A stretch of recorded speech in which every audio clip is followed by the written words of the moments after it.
It's Unstable Topic with Sarah and Maggie.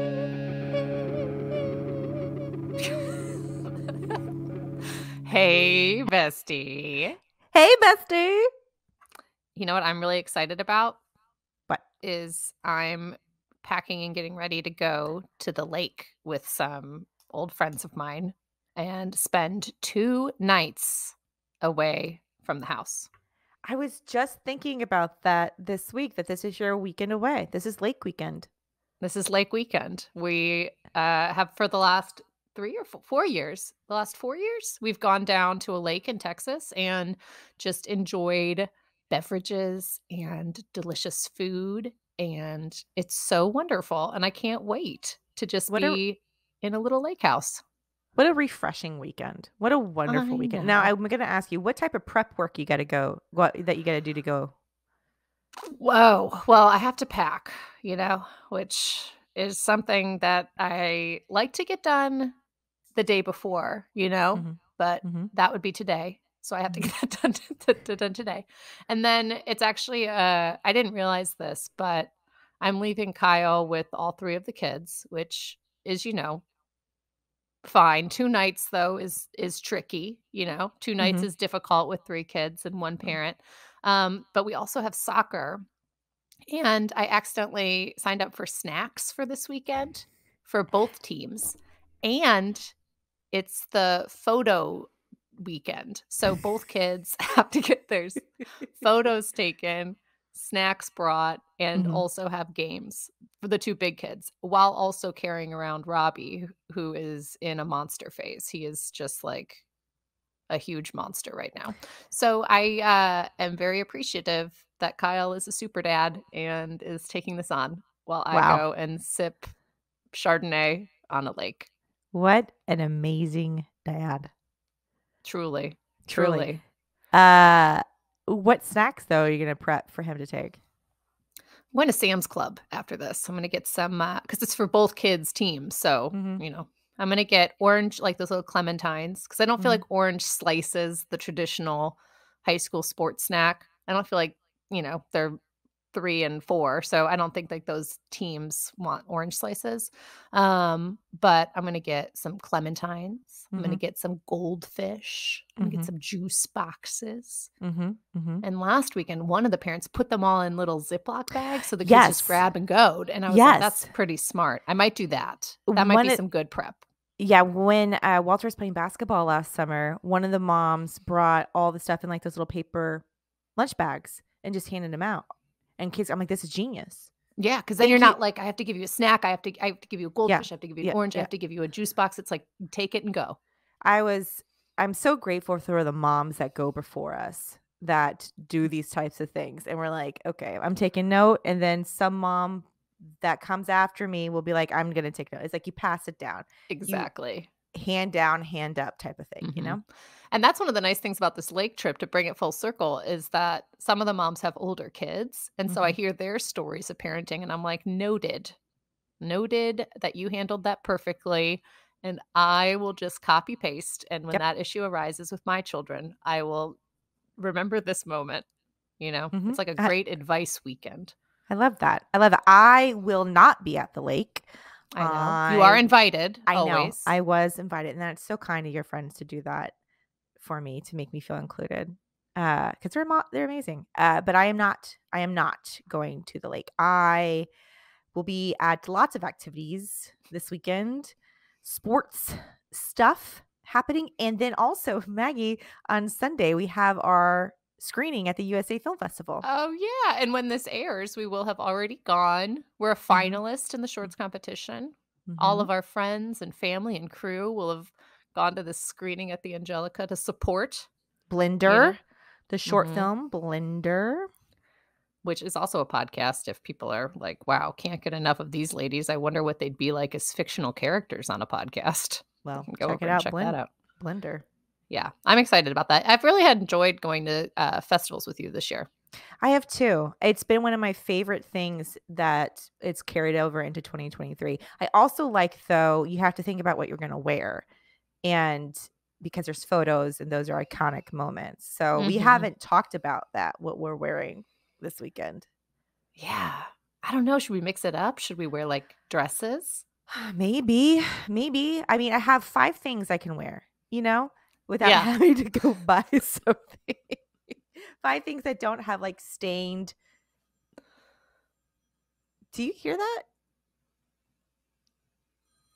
What is it? That's my phone ringing.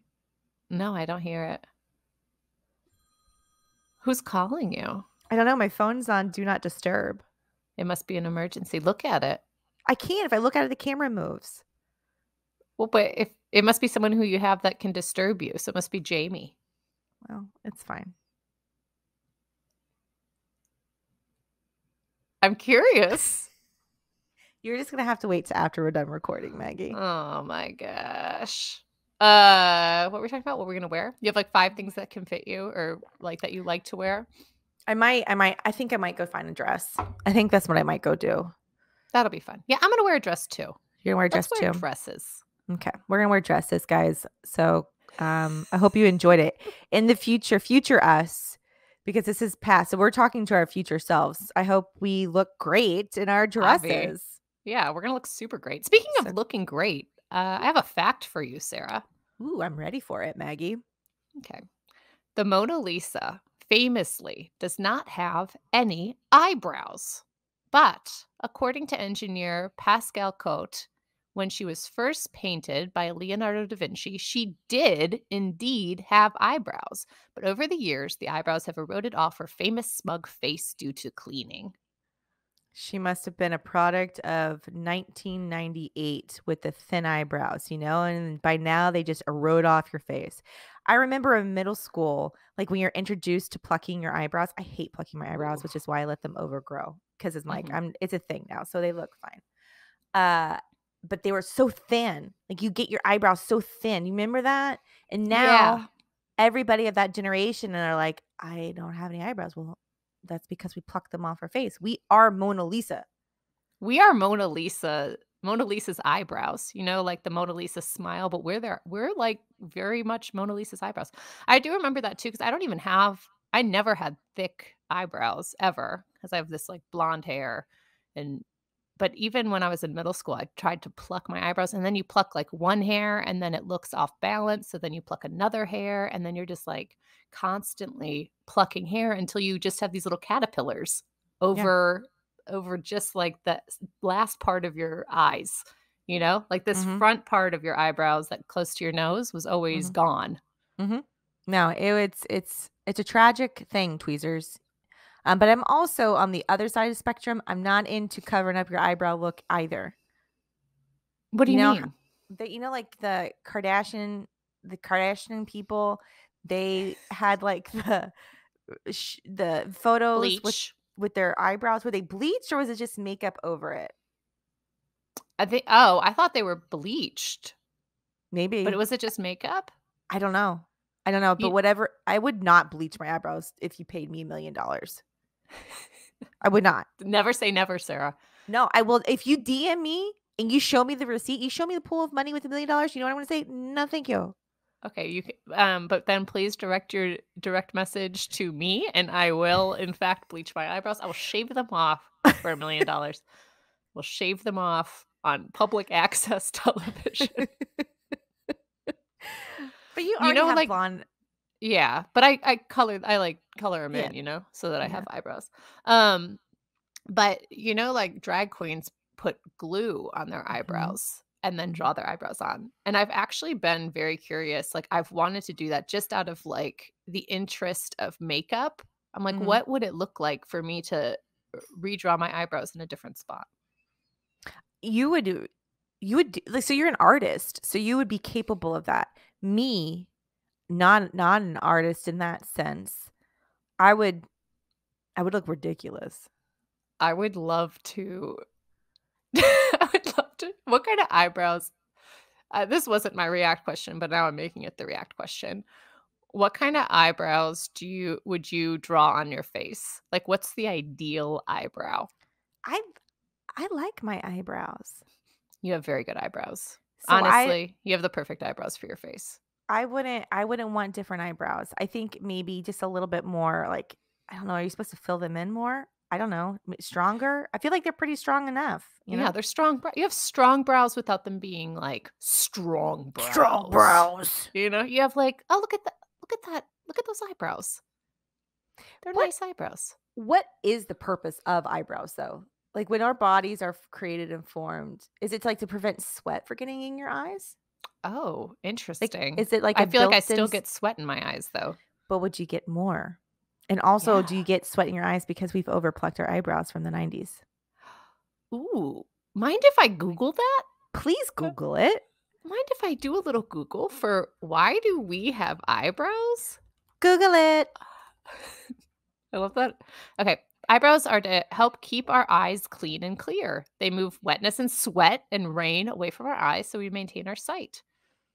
Look at that. Our eyebrow hair grows outward toward the side of your face to help direct any moisture away from your eyes to the side of your head. Well, aren't we beautifully designed? Our bodies. Dang. And that source is healthline.com. So you were right. So maybe that's because I have thin eyebrows, I still get a bunch of sweat in my eyes in this Texas summer. But if I had thick, luscious eyebrows, maybe I could handle the heat. And thinking on this eyebrow thing, you know how people wear fake eyelashes to give themselves more, and you can get like threaded lashes in, which is a thing.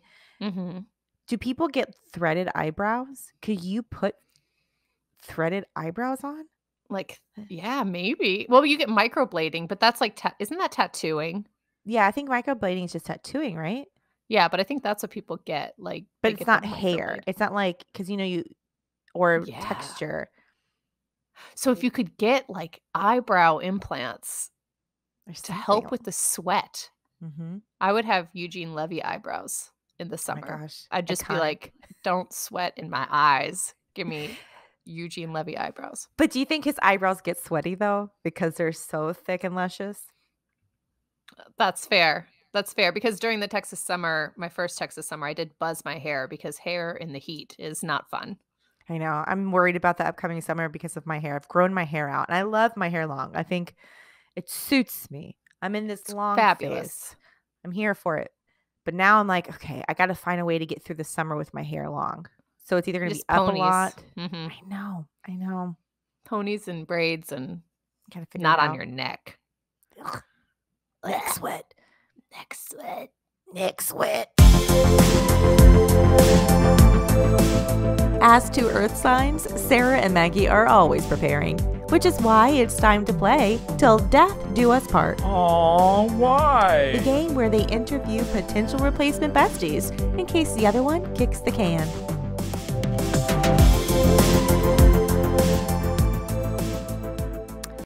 Okay, Maggie, your possible new bestie really knows how to frost the competition. Owner of the Improv Cookie Company, she's an award-winning cookie artist and content creator with videos so delish that over 13.3 million people can't get enough. This acclaimed sprinkle addict also makes cookie cakes, hosts cookie parties, and once made cookies for Nate Bargatze that went viral. Please welcome the oh so sweet Alexis Airington. Well, thank you. What an introduction. Alexis, thank you for coming on today. Yes, thanks for having me. We are tickled pink that you're here to play Till Death with Maggie and I. Oh, that is a big commitment, but I'm excited to be here to play this till death. It is serious. It's very serious. And I want you to know that I will be tallying these points with a lot of discernment. Words are hard. Yeah, discernment. Okay, I get it. But you got to know if you want to commit. I mean, that's a long time till death. So we're going to do a couple would you rather questions. Are you ready, Alexis? I am ready. Okay, I'm going to start with this one. Would you rather make a wedding cake for a bridezilla or baby shower cookies for a perfectionist mom to be? Definitely baby shower cookies for a perfectionist mom to be, because Cakes are not my go-to. I do cakes for the family, but I would not take on a wedding cake unless I was a crazy person. And I already have done the latter. I do a lot of baby showers for very particular people. And the good news is when it goes out my door, I don't really know how they're taken, other than I normally get, these are great, and then pictures of them eating them. So I will definitely go for that one. I like that. Good I didn't answer. even have a Love wedding it. cake for guests. I had one to cut, but I was like, this is about the cookies and the mini pies for me personally. So I think nice. I Nice. like that answer there, Alexis Airington. That's nice. We had a candy bar at my wedding. We also had cake. I mean, I can't say we didn't have all the sweets, but the candy bar was the hit. I like it. You know, I'm with Maggie. We did not have a cake that we had a cake that we cut and then had petitfours and pie. Oh, you guys are You know? I didn't know that about you, Sarah. I didn't No, realize we had the same. Yeah. Really? Wow, learning a lot about our desserts. Mhm. I have a question. I know. A though. dessert. I'm sorry. I have a question for Alexis. This is important to me. Okay. As a baker and an artist, because your cookies are truly pieces of art, Well, thank you. what is more offensive? A more offensive, easy way out. Break and bake cookies or paint by numbers? Oh, I don't mind break and bake cookies because I am more the artist side rather than the baker side, if that makes sense. So, I love some break and bake cookies. I will eat that dough all day. I will not knock that. I don't really have a problem with paint by numbers either, because sometimes we just all need a little help. But I do not dismiss a good grocery store cookie dough. That's great because I have that in my Who freezer. does? That's good answer for me. Well, and if you need cookies in a pinch, I mean, there you are. They're right there. You just tell people they're homemade because you put them in your oven at home. Exactly. And then you have like go-to dough. Like you can eat the dough. Yes. You don't have to. And if you put them, like you can layer them and make a brookie with some Oh, yes. And then break and bake, then you don't have to make your own cookie dough. So, oh my gosh. I'm on Alexis, I am worried for my future here on Unstable Topics. Okay. Are we ready for your last would you rather? Yes. Okay. Would you rather come in second place on the Great British Baking Show or be the winner on the Netflix baking series Nailed It? Oh, with Nicole Bayer. I am a huge Great British Bake Off fan. I don't know half of the stuff that they make, so there is a very slim chance I would make it past the first round. But I love that show, so I definitely have to go with Great British Bake Off because I mean, they're all in their tent, but they call cookies biscuits over there. So I would probably accidentally make like a Southern biscuit. They'd be like, and they'd be like, "This is not right." What different taste over there, but they're so entertaining and they're always so nice to each other on that show. They're always so encouraging, and but it does look hot because they're filming in that tent, and they always say, "Oh, well," and I don't understand because it's Celsius, but they're like, "Oh, it's 50 degrees in here." That's so hot. It's like 400 degrees Fahrenheit. Americans don't understand. So please clarify Fahrenheit. But it does look hot because they're sweating. So, But that's definitely Alexis. Would you here's a bonus. Would you want to have your own cooking competition show? Absolutely. Improv cookie contest crumble. Like, don't crumble under the pressure. We don't even need to come up with a name. You've done it. You're a director. Let's get this thing on the happening.